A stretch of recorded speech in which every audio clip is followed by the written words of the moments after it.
Hey, everybody. Thanks very much for hanging out with us today. We are thrilled that you're here with TLC Presents Todd-versations. I have an amazing guest. I'm very excited about this. She is a two-time Solheim Cup member. She represented Germany in the Olympics. She is an artist. She's a thinker. She is a doer of good deeds. She is LPGA professional. Please welcome Sandra Gal. Sandra, good morning and welcome. Hey, thank you. Thanks for having me, Todd. It's absolutely my pleasure. I'm really, really thrilled you're here.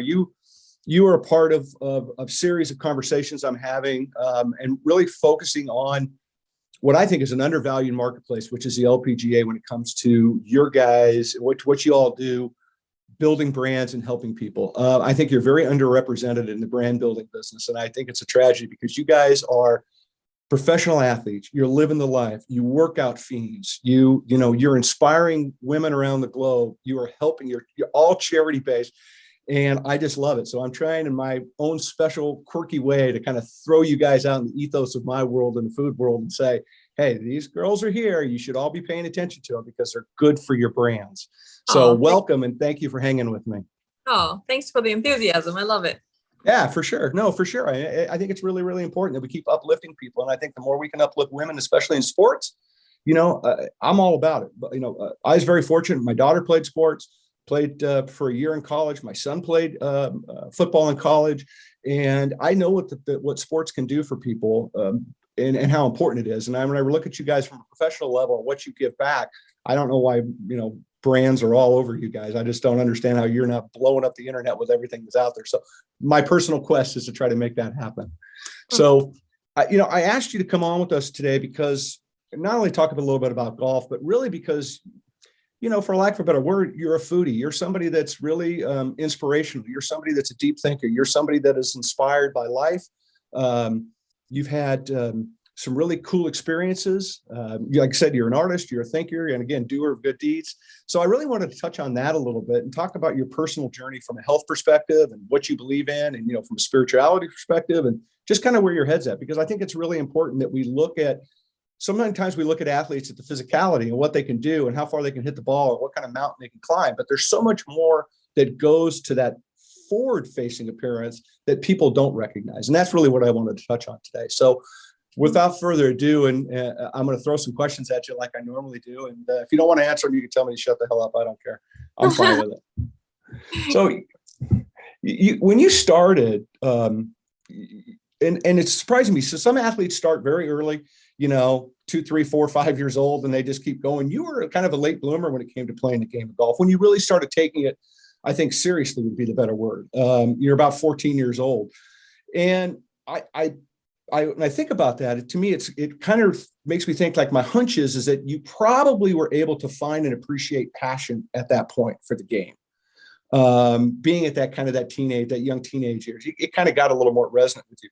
So how is finding passion in golf kind of added to your life's passion? Oh, that's a big question. I actually did a lot of different things when I was growing up. So I did ballet, violin, arts, theater, and golf was one of those things. And it happened that I was really good at golf very quickly, and I had talent and people noticed it, recognized it. And I don't think I was aware that it was a passion. I wasn't saying, oh, this is my passion. I really loved being in this kind of team spirit atmosphere because we played a lot of team competitions at our golf clubs. And then later on, I was part of the national team. And I found that spirit and the friendship that I built there, that was something that I really enjoyed. And then obviously I went on to college and was kind of, again, it was the team sport and, it was really great.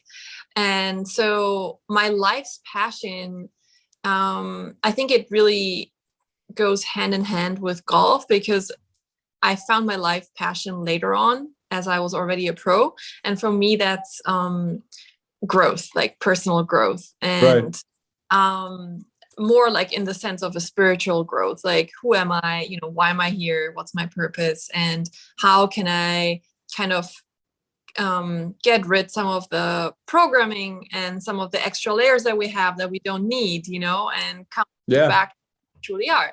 And I feel like golf has been such a tremendous teacher in this journey that, those two things really go hand in hand. Oh yeah, 100%. Well, look, anybody that's played the game, golf is physical and it's mental too. And the mental part will kick your ass more than the physical part. I'm quite sure of that in my career. Mm-hmm. Because, you can go out and have a great day and be in this zone. And the physical part really doesn't even come into play. It's really more your mental part, I'm assuming, taking over.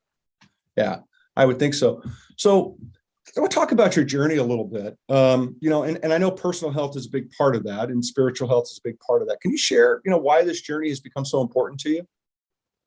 Yeah, I think that obviously, in my early 20s, or in my 20s in general, I wasn't aware of a lot of things that were related to my spiritual health and just overall well-being, because I was just so career driven. Mm-hmm. So I neglected certain aspects of my life. And then at some point, I think, I think it all kind of, snowballed, and mm-hmm. My body needed a break, which was kind of health wise, also mentally. Mm-hmm. And so I've been on this kind of journey the last couple of years of, I don't know, I call it a healing journey, but on the other side, it kind of, when you say healing, it kind of implies that something's wrong with you, where I actually, in a spiritual sense, don't believe there's anything wrong with us at all. It's just that, we got to get rid of some things that are hurting us or that, are not beneficial. So it's kind of coming back home to yourself and then making mm-hmm. that are more aligned with you. And so, absolutely, from a health perspective, I've looked at, especially my gut health, just from my overall well-being perspective, it's kind of like, how can I balance my life better? So it's a better balance with friends, with family, with just play time, not just work time, but just like, okay, what is it that really lights me up off the golf course as well? Well, 100%, passion's very important in our lives, and trying to manifest but trying to understand where those passions lie, whether it be with art, whether it be with golf, whether it be with playing with your dog, whatever the case may be. So how has, and kind of coming back to what you were saying about really trying to become more centered and really trying to understand yourself before, I think understanding yourself and who you are is really important if you want to go outwardly to try to work with relationships and building friendships and stuff like that, so you can be your true self. How is food, though, in that taken, how is food kind of taking control of your personal health, and how has that played a role, I think, in your career longevity and just that whole journey that you're on? Yeah, I mean, a huge thing. I think maybe 6-7 years ago, I started kind of on this journey. Well, so first of all, in my family, we've always kind of been buying organic and local and, all these things. I mean, right. Local, not so much, but as much as possible. And so I've been health conscious, but when my health started getting worse, obviously food was a big part to look at. And I actually was kind of always the last few years inclined towards veganism, because I just from an ethical perspective, I just mm-hmm. didn't want animals, and I've been kind of back and forth on it, and I found it really hard when I put a label on myself. So I'm now at a point where I don't have any label on my food, and I don't consider myself having like a certain diet. I think I've tried so many routes, and I've found out that right now what works for me is kind of like a combination of knowing maybe what foods are really good for me, like from I tested it, so I know which ones are good, which ones are not, right. But not being like not being super strict about it. So I reintroduce the foods that might not be so good for me again, but like on a smaller scale. And then I try to eat mostly plant-based, because that's just how I feel good about. But if I feel like I need some meat, I'll eat some meat, make it right. A really good, and I try to eat what feels good, like what feels good to my body. How does it feel after I eat it? Does it give me energy? How, am I bloated? Am I not bloated? So I've tried protocols, I've tried diets, and it all just does not work, Right. like it just needs to be really based on you. And obviously there's certain rules, you try to have a bigger diversity of foods, because that's what I learned is really good for a microbiome. Right. So, but you can't, I'm looking for the word here, like dogmatize it. I feel like there's so many people who like make a dogma out of food and out of diets and out of what you're supposed to have and not supposed to have. And I think what really overrides a lot of things is your mind. How do you think what you eat, and does it cause you anxiety, or does it, do you think negatively about what you eat? That recently I heard the woman that lived longest on earth, she was like 123 years old, and she lived in Paris, and they were looking at all her habits, and she ate like 1.5 pounds of chocolate each week.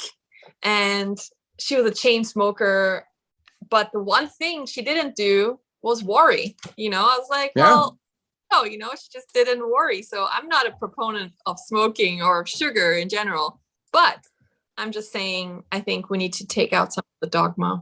This episode of Todd-versations is brought to you by Dohai Marketing and Branding. Let us be your growth hive. Learn more at dohai.io.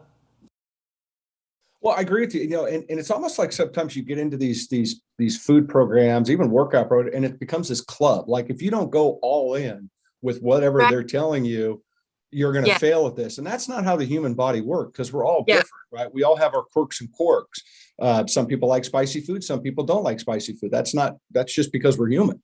So I agree with you. I think that diversity of what your body is telling you, I think people don't take the time to recognize. They just feel like if they go eat, and I'll pick on it, don't give me any hate mail, but if you go eat keto, you got to go all in at that, but you may not be feeling that great when you do it, right? You get that point of ketosis, like, oh, now I feel great. But in the whole time beforehand, what was going on? And so I think that there is that yin and yang balance that you have to have when it comes to your food, to recognize where the strengths are. I have a friend of mine that says all the time, I don't drink coffee. I'd rather go eat an apple. I get as much energy. Right. Yeah. And that's what works for him.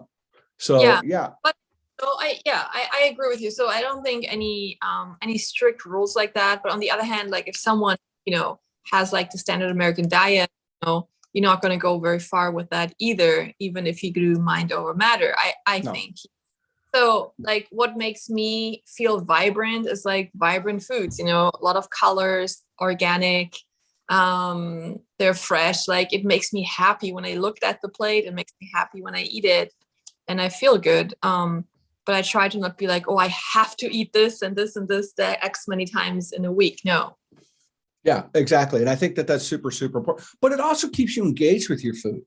I mean, if you're going to go eat a piece of cardboard every time and try to think that that's going to make you live to be 110, it just sucks, man. It's just like, oh, great, I got to go do this again. There's no energy behind that. To your point, you get some vibrancy going, you get a little energy behind your food choices. I think is super important. Now, I know you've had some health issues, and I'm not going to get to, you take it wherever you want to go and talk about it. But one of the things that when you talk about an athlete with health issues, whether it be, a bad knee, a bad elbow, whatever the case may be, it doesn't matter. I think one of the angles when it comes to athletic health and even personal health, I guess, that we don't talk about is the mental strain that injuries can cause. So first, before, I'd like to talk about that specifically, like how do you handle the mental side of an injury? And then I'm going to have a secondary question to go with that too, I think. Yeah. But I'll go with that one first. Yeah. Well, it's been really hard. Yeah. To be honest with you, it's been a really, really difficult journey. I think that on the other flip side of it, I'm really grateful for it, because somehow this time away from like the traditional competitive year of golf, with whatever tournaments, it's kind of like this huge part of my life is out at the moment. I'm going to start playing again in January, but like it was out for so long that you kind of sit back and all the things that are behind that, but behind this, activity come to the surface, Yeah. So who am I without golf? Like, and then you notice you want to do things just to like feel worthy again, and And you're like, well, wait a minute, like I don't need to do anything. I don't need to prove anything. I need to do anything. Like I'm worthy as I am. And so even those, obviously those health issues, it's like, well, some of it is in your control and some of it you just need to it needs more time. It's not like you can force it. So it's a lot of mentoring to the unknown for me, a lot of letting go of a timeline of expectations, and at the same time taking control of my mind, actually, in a way that I'm trying to really catch my negative thinking and change it around. Mm-hmm. And I used to do that on the golf course really well, but I think out of the golf course, I think I got used to certain thought loops that are not very healthy for me, and I think they influence your overall well-being. So it's been a blessing in that way. It's been hard, but it's been a blessing because it kind of is an overhaul of my life. Do you feel like you're a different person when you're on the golf course mentally than you are when you're sitting, hanging out with me this morning from the crib? I mean, because it's almost like, you go out, you put that uniform on, right? And all of a sudden it's like, oh, now I'm Sandra Gal, the professional golfer. I'm this person now. Are you the same person, you think? No, I think I am a different person. It's like you're playing a different role, you're definitely tougher. You're, mentally tougher. You're just, you're more in like a kind of like a masculine space in a way, you're more driven. And for sure, if I'm off the golf course, I'm a little more vulnerable. I'm a little more, maybe sensitive, I'm just different. So yeah. Yeah. I would think, yeah, it's like it's like Superman. Like you're putting on a cape, you're putting on a cape and boom, now you're Superman. Yeah, I can imagine. Yes. So can you share a little bit, and you touched on a little bit, but a little bit about, we talked a little bit about the mental side of the injuries. Well, it's easy for me to say, but the physical side, obviously, because I think everybody can really relate to the physical side. So, again, you've had some health issues, you've been off, you pulled yourself back from playing a little bit, which to your point, which you said earlier, certainly puts a lot of pressure on you because you have sponsors now that are looking to you to help them, to help drive brand awareness, all this other stuff. So that pressure comes back on you. How have you balanced the physical part of this versus the mental? I think since I started kind of more of a structure around my days where I work out regularly, where I go run regularly, where I really take care of my body, I feel a lot better. Right. And what was the other part of your question? Like, well, really about the difference between mental and physical injuries, right? Yeah. Because to me, like, I just got done having some back problems, and I was more mentally drained than physically drained because it just was wearing on me constantly. This feeling of, I hurt, I can't sit, I can't stand, I can't, all of it just sucked. Right. So I imagine for you in the same boat, you've got this physical thing, it starts to wear mentally, and the mentally starts to wear physically, and vice versa. So I guess to me, I was just trying to find that correlation. I think the stress from being out of balance and like not being able to recover from my events, that really affected my energy levels, my gut health, my just regulating my nervous system. So it's just so interrelated, the physical and the mental. It's for me really hard to draw a line.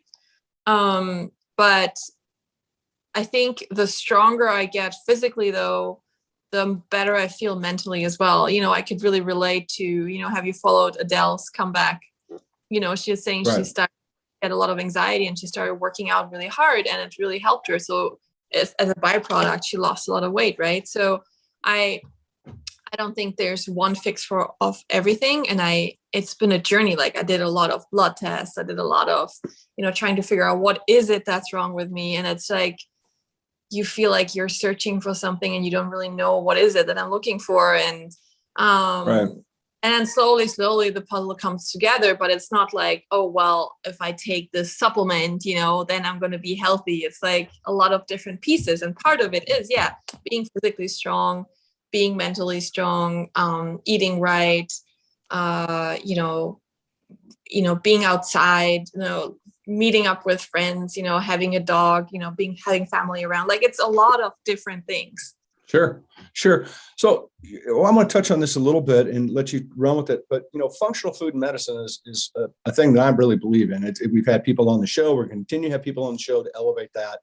How have you embraced kind of alternative food and medical support, in this journey that you're on? Fine, in your words, what functional medicine or what? Well, I think when I think about functional medicine, I don't think about traditional Western medicine. I don't run to, taking an aspirin right away type of thought process. Like, again, what are you taking? I'll give you a better example. I did a lot of flying in 2020, as everybody in your industry has done too, on airplanes, right? And this is pre-vaccine, et cetera. And I did 75,000 miles sitting in an airplane, 70 nights in a hotel. And I lived on quercetin, zinc, Maltese, everything else. And knock on wood, never got anything, never got sick, kept myself, and I firmly believe that regiment that I put myself on, that I continue today, has lifted my body up to the point of being a stronger fighter against, things that are going on in the world. So I believe that those things are really, really important. I also believe, to your point earlier, you talked about food and, what is the right vibrant food? What am I eating and how that's balanced? So to me, I think that in order to be our best selves, you can't be on the American diet that has the word drive-through written into it, right? You've got to be on something more than that. And to me, I think that alternative medicine in a lot of ways, again, a multivitamin every day, are really, really positive steps that I'm hoping more people will embrace. I wish we would talk about that more. I wish people would say, hey, take zinc. It's not going to hurt you. Take a multivitamin. It's not going to hurt you. I think that runs into the problem that, we're not, our government here in the States, they're not in the gym business. They don't own 24-hour fitnesses, or we'd have this conversation, right? And I wish we were, because I think it would make a huge difference, because you're talking exactly about this exact very thing, about how the physical part of your life, the food part of your life, is making things better for you and is making you a better person all the way through. So that's where I was coming from, just trying to get a little more detail, a little more depth about maybe what you believe in, and your protocols and some of the things that you have found that make a difference. Yeah, well, I think that Western medicine has its place. There's certain things you need Western medicine for, but I think a huge part of it is so commercialized. It's really crazy. Sorry, can you hear that? A little bit, but no big deal. I think they're blowing leaves outside. So yeah, I just absolutely do not like taking any kind of prescription drugs, So of course I understand some people need something for their heart, or, Absolutely. Yeah. There's definitely situations where it's very, very reasonable. But if we're talking, immune system, if we're talking, just increasing your energy levels, there's so much you can do with food. And I'm taking a lot of these kinds of supplements. I've looked into what you mentioned, and I knock on wood, like I haven't had COVID either, and I was traveling a lot, and I got the vaccine kind of late. So I feel like that's a huge, untapped resource that's very beneficial for especially these times we have now. And I wish people talk more about it. Yeah. Yeah, that's where I'm at with this. I wish people talk more. And again, I'm not anti-vax. I've been back. I'm not anything about medicine. I've got 2 cancer survivors in my immediate family. I'm all about Western medicine. That's why they're here today. Yeah. But there's a balance to that. I think people also, it's funny, I listen to a podcast as well. If I start talking about alternative medicine and, all these natural immune supportive things and like eating well for immune system, people automatically assume that you're anti-vax. And then on the other hand, too, if you're vaccinated, they don't think you would go into alternative things, where I think, there's definitely a middle way, and you don't have to be on one camp or the other. I agree 100%. Not just a point. Well, right. And look, you were the same boat as me. You were flying, you were traveling, there was no vaccines. And, I know for a fact, and I said this on the broadcast that we did, a couple months ago, I had 2 folks on that we were talking about this in depth. I know for a fact that's the reason. I was in the room with people that tested positive 2 days later. I was, in a closed room.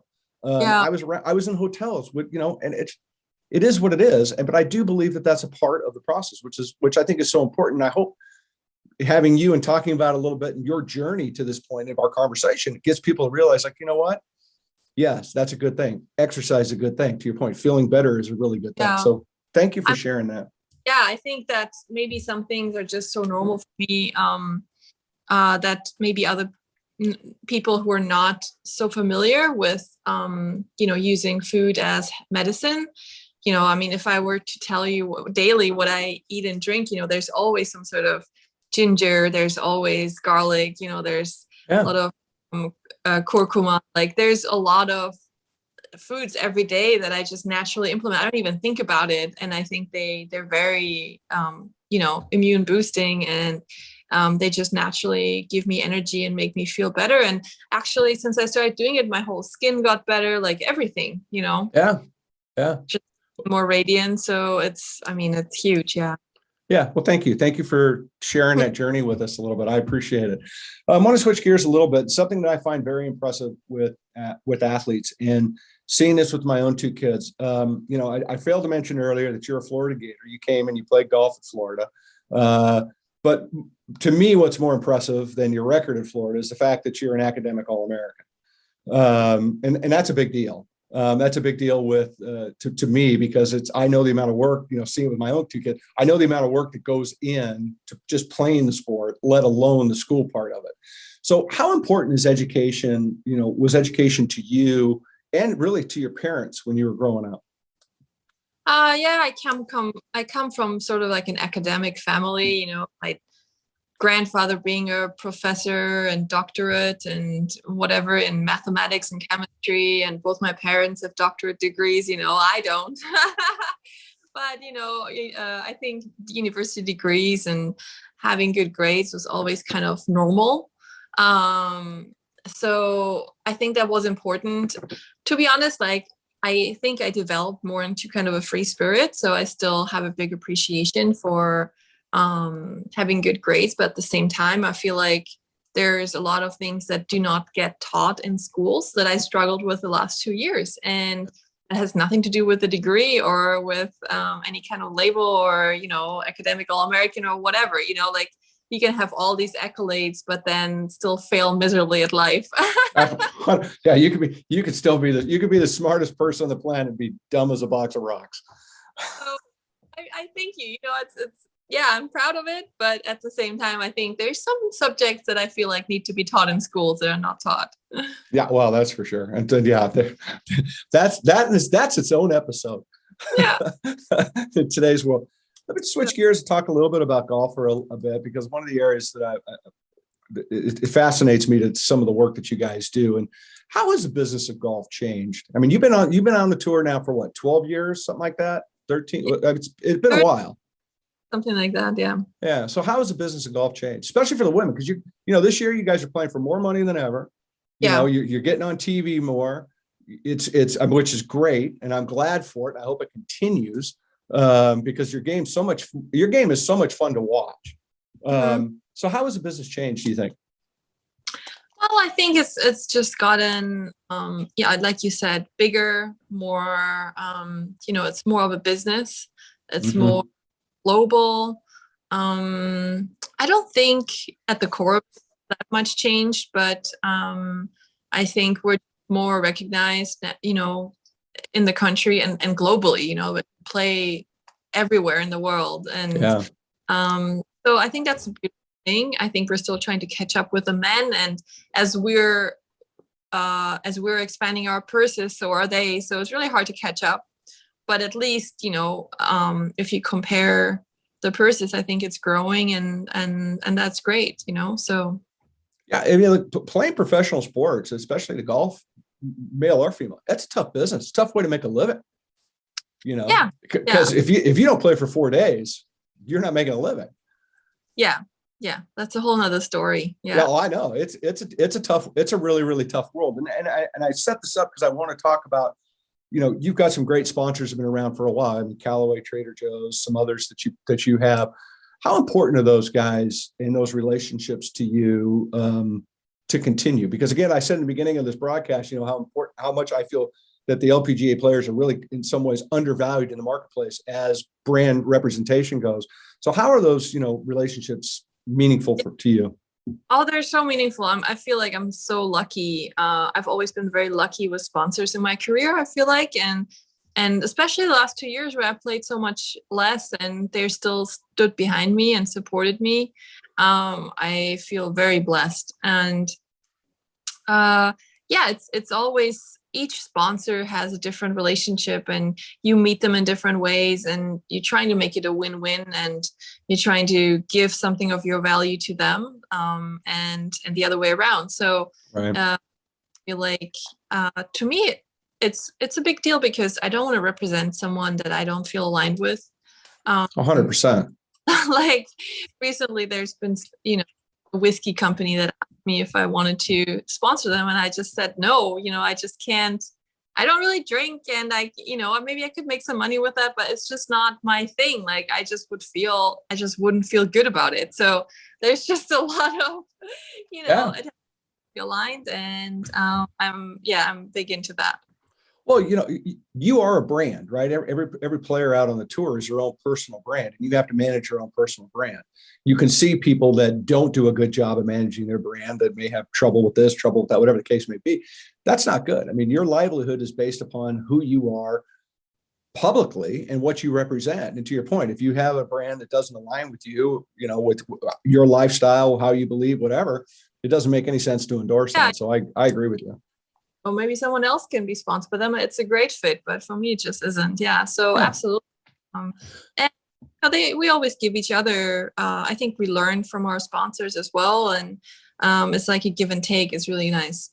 Yeah, I think that's really important, and I think it's good for people to recognize too how, again, if you're not playing 4 days, it's a tough gig, right? And having those sponsors behind you and their support and being able to give back, and it's a great way for you to give back, right? Whether you're working with Trader Joe's or whoever it might be. You're giving back to them some way, somehow, whether they're corporate events, whatever it is. I just think it's a great, it's just a great relationship. It is. And it's a lot about personal relationships, actually. Believe it or not, it's not just like agent bringing you on and you sign a contract. I think it's a lot about personal relationships. Yeah, for sure. Wanted to ask you, and I don't, and I'm sure you get this question 1,000 times, but, not everybody gets the opportunity to talk to somebody who went to the Olympics, and you went to, I'm assuming, to the opening ceremonies. You went through the whole motion. And I didn't go to the opening. Oh, you didn't? I didn't. It was like a week or two before we played. That's right. You guys play second week. Right. How was the experience though? It had to be really cool. It was amazing.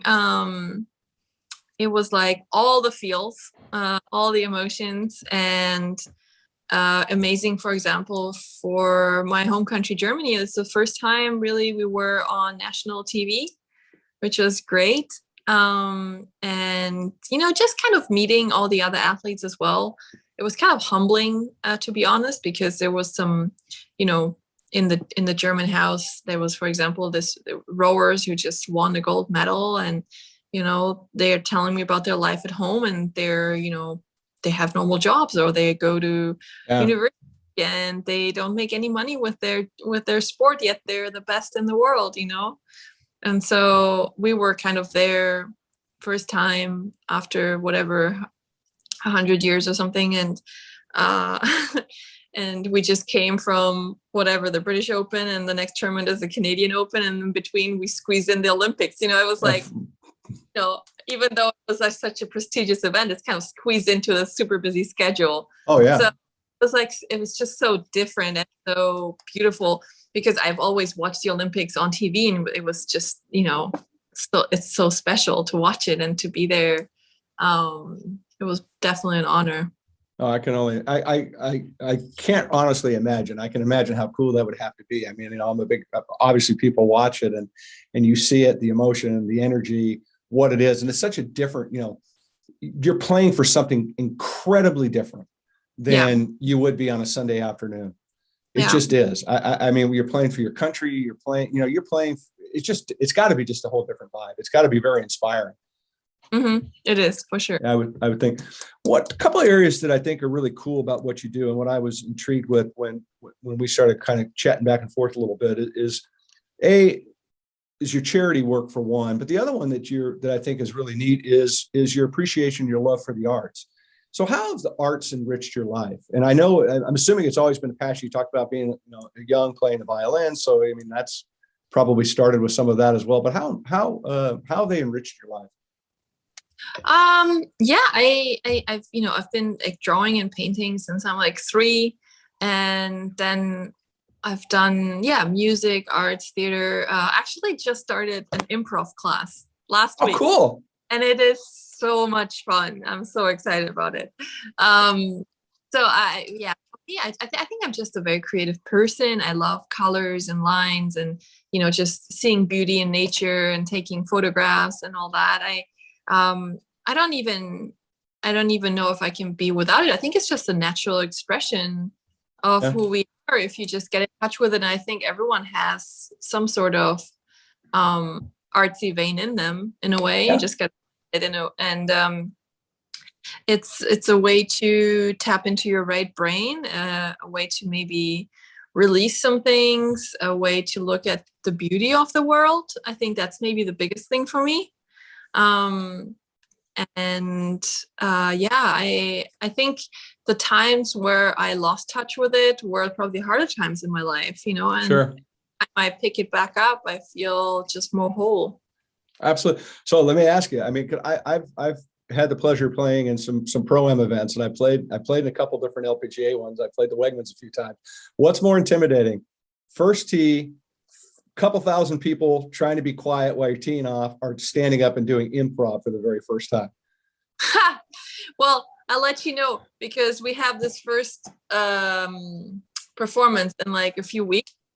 So I'll let you know about that. Okay, you're gonna have to email. I want to know because I know it was like sitting on the first tee at the Wegmans trying to hit my drive. Thank God I just had an out of body experience, and I piped one. It was like, okay, I don't need to do another good shot the rest of the day for my group.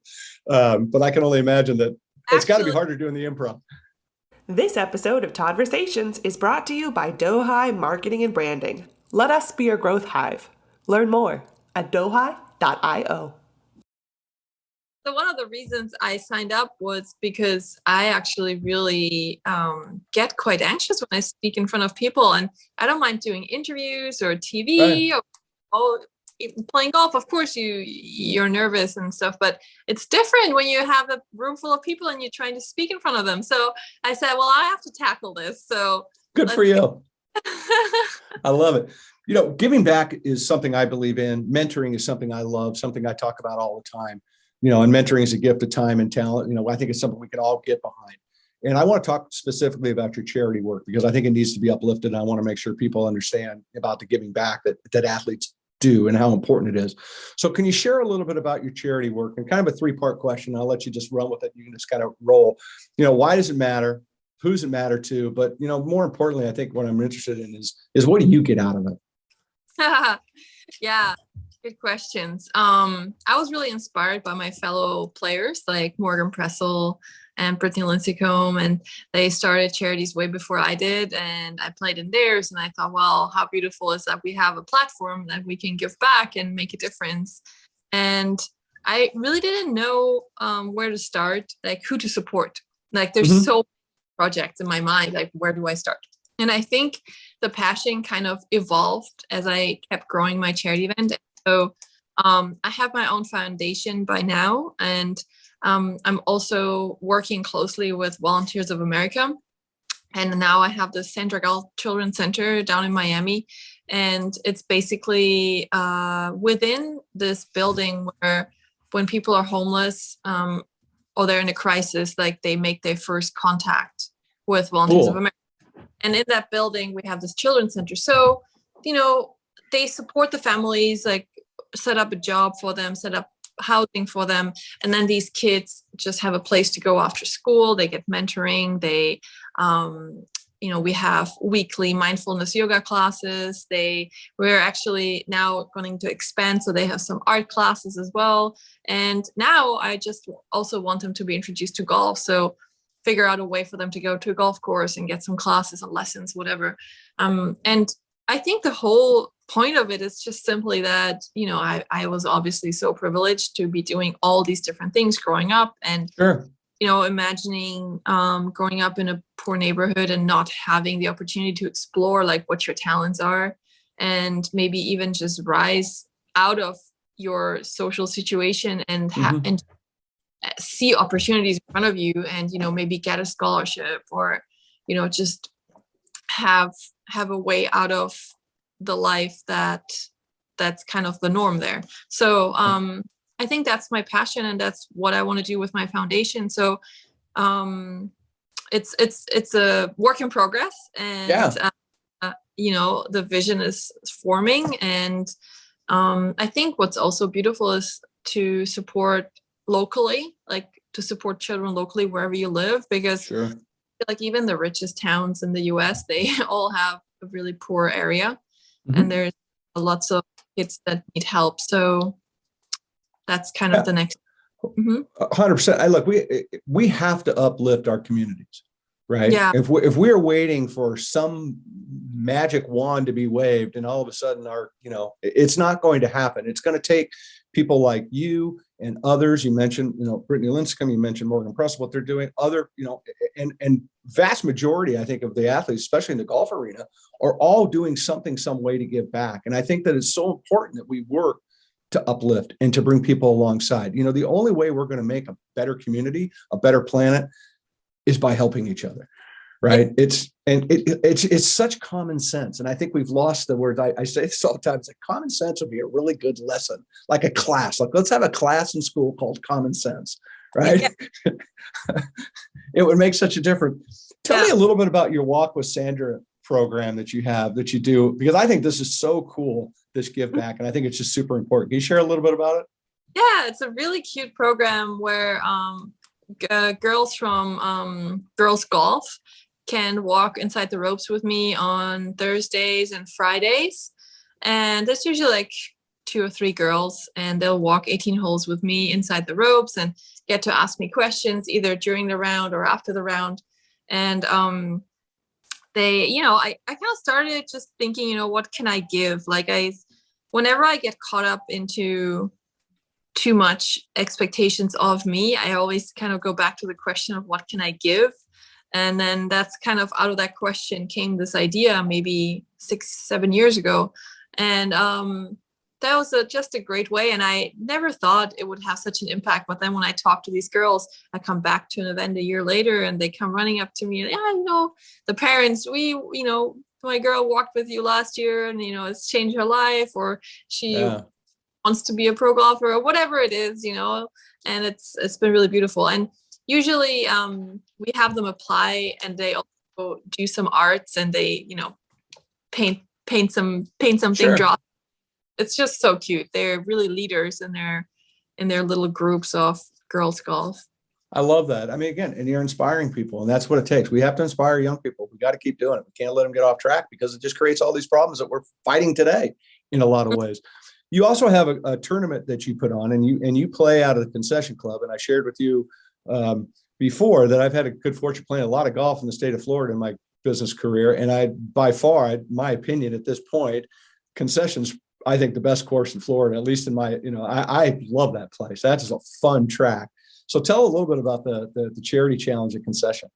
Yeah. I'm so lucky that Concession is my home course. It's so beautiful. And I've had my event there the last, maybe 5 years. And so every November, basically, I host an event, and the money goes to my children's center or to different projects, involving children. And so it's been really rewarding and really beautiful to host that every year. And we're trying to grow it for next year, make it a little bit bigger, invite some more celebrities so people bid more for the auction items. And it's an 18-hole shotgun. And it's always a lot of fun because I have my fellow players and my fellow LPGA times PGA or Champions Tour players as well. And it's been really heartwarming to see the support. Absolutely. Well, I'm coming next year. I'm just telling you. I'm inviting myself. That's awesome. You're in. All right, done. I love it. I just want to go back and play the concession again. Yeah. So let's go ahead. It's hard. It's really hard. And that's, It's but we talked about this. But I mean, I look at golf courses it's like, would you get bored playing them? If that was the only place you could play every day, would you get bored? And I'm absolutely 100% convinced you would not get bored playing that golf course. Move back to a different tee box. It's a whole different course. That course is really hard. Yeah. You get good playing there. You can get good playing anywhere. Exactly. Yeah. It's a ton of fun. So tell me, you're coming back. You're fighting through everything. You are in a place mentally, physically right now that you've got to be excited about. What's 2022 look like for you? What are your goals and expectations? I completely shifted my goal. Completely. I completely shifted it from result based to, I want to play with a lot of love and with a lot of joy. And that's what I'm going to base my success on. I think it's been a major change in the way I practice and the way I go around every day. And it's absolutely a work in progress and I fail every day, but at the same time, I don't see it as failure. It's just kind of a reminder, go back on to what your definition of success is. And that's for me, living in a state of love and giving back and, not running behind things that are out of my control. Right. Well, well said. I mean, well said. And I think that it's important that we find that inspiration. Failure breeds success and success can breed failure. And I think that if you understand how failure breeds success, you have a better chance of having less success turn into failure. Think about that one. Yeah. I mean, I really do. I really think that. I think that, as we take those experiences, like you shared, whether it be an injury, whether it be no matter what the case may be, but if you take from that and grow from it, right, it makes you a better person. It makes you appreciate, the fact that, hey, my leg hurt. I appreciate the fact my leg doesn't hurt. So what am I going to do to make that not hurt again? What are my next steps going to be? And I think that you're exemplifying that in what you've gone through over the last, I mean, really, it's been a 2-year run for you. And it's been about 2 years that you've been really trying to get yourself back and feeling good. And I love the fact that you're going in with a different set of goals about finding joy in your day every day and making sure that is the focal point. Because I think that when you find things that make you happy, I think the world just kind of comes to you in a lot of ways. I agree with you. Yeah, I think it. I love that. Yeah. Well, you can have, let's put that on a t-shirt. We'll market it. What's the tagline? We'll just put the expression. I know we'll come up with something, we're going to come up with something. We're going to have a t-shirt out of this. I can feel it. I like that. Cool. So I'm going to shift gears a little bit, have a little bit of fun with you before we wrap this up a little bit. We do something on all these phones just to let people get to know you a little bit more. Not that you haven't been completely transparent and open book and sharing from your heart, which is just killer. And I appreciate it. But I'm going to ask you a couple little fast action trivia questions. You ready for this? Yes. We'll put you on the spot. What was your favorite cartoon as a kid, or what's your favorite cartoon that you watched today? It doesn't matter to me. As a kid, Tom and Jerry. Oh, nice. Little TJ. I like that. I like that. Tom and Jerry were great. What are you listening to right now? What's in your headsets you're listening to today? Oh my gosh. I've been obsessed with this album by this Australian soundscape artist. He's called Holloway. And it's like just these like expansive sounds. It's very meditative. And I get into a really beautiful space and I love it. Okay. Holloway, I'm checking it out. Yeah. Now, when you practice, do you have headsets in? No. Really? That's unusual. A lot of players, I mean, if I go practice, I have headsets in. No, I don't know why. I want to hear the sound of the ball coming off my club face. Like, I just want to be there. Yeah, well, you could tell you're a pro. I just look and see where it goes. That's what I'm into. I can't worry about sound effects. No, I mean, a lot of people do have music, and maybe that's really good to get you in a certain mood. I just want to hear the sound. Hello, but that's being in tune, right? That's you're being in the zone, which is great. Yeah, that's why you're a pro. Maybe. Right? All right, living or dead, who would you like to have dinner with? What? Living or dead? Living or dead, who would you like to have dinner with? Oh, that's a good question. Okay, so I try. Audrey Hepburn. Ooh, nice. Yes, I just love her. You know what? I'll probably put Marilyn Monroe in there, and I put Beyoncé in there too. Like, make it a strong women's dinner. That would be a serious foursome. That That that would be a 3-hour dinner with no problem. Maybe I 4. would love the conversations. Yeah. I love it. All right, here's the one. Here's the one that gets me in trouble more than any question I ask people. Okay. Dog or a cat? Oh, dog. Yeah, there's really only one right answer. Yes. And you got it right. Yeah, of course. You have been, I truly appreciate I appreciate you as a person, first and foremost, but I appreciate your openness and your transparency and your honesty and sharing a little bit about things that people don't ask. Again, all the golf questions are great, but that's not what this format's about. I want to get a little bit deeper about the things that make golf great for you. And I think you touched on that. So I really appreciate you hanging out with us a little bit. And I just have one final question. I read something that you wrote, and you talked about there's 2 kinds of power, power over your destiny and then power to help others. To me, I think about that, like inwardly, I think, okay, power over your destiny is kind of like it's feeding your body in some ways. And then outwardly, when I think about it, power to help others is kind of feeding your soul.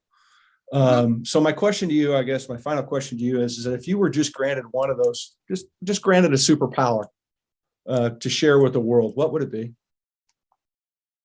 A power to superpower to share with the world. What would it be? have a superpower that I could share with the world. Yeah. Oh my gosh. Yeah. I would just love to be like completely radiant love and like heal everybody. That would be cool. That would be cool. That would certainly make for a better planet. It's a great answer. It's a great answer. Sandra, thank you for hanging out. Thank you for being here today and taking time out of your practice schedule and hanging with me and just sharing, from your heart with what's going on and where you are. I'm excited for you coming back on tour. I'm excited to see your progress. I'm really excited that you're into this. I don't mean it's not a bad way to say it. You're into it for a different reason now mentally. And I'm excited to watch that. I'm excited to see, because I think it'll radiate out on the course. I think you're going to be able to see it. You're going to have a little more pep to your step, I think. And that's exciting. It's going to be exciting to watch. So I wish you well next year. I don't know if we'll cross paths out there. Who knows? You might see me in Phoenix. We'll see what happens. But I'm coming to the tournament. I'm just telling you. Great. Sign up. I'm coming to concession. I'm going to play. Awesome. Thanks for the great questions. You're very welcome. Thank you for hanging out with us. And everybody, thanks for hanging out with us on Todd-versations. We appreciate you. Remember, I say this all the time, and I hope this conversation helps you remember this. Go inspire somebody today. It is not hard to do. We could do it every day. It's meaningful, and it doesn't take a lot of effort. Just lift somebody up. Just go tell somebody good morning. That's a source of inspiration. Be a part of somebody's lives in a positive way. We will make a difference in this planet. So thanks for being with us. We really do appreciate you. And thanks for hanging out on season 2 of Todd-versations. Thanks everybody. Be good. Bye-bye.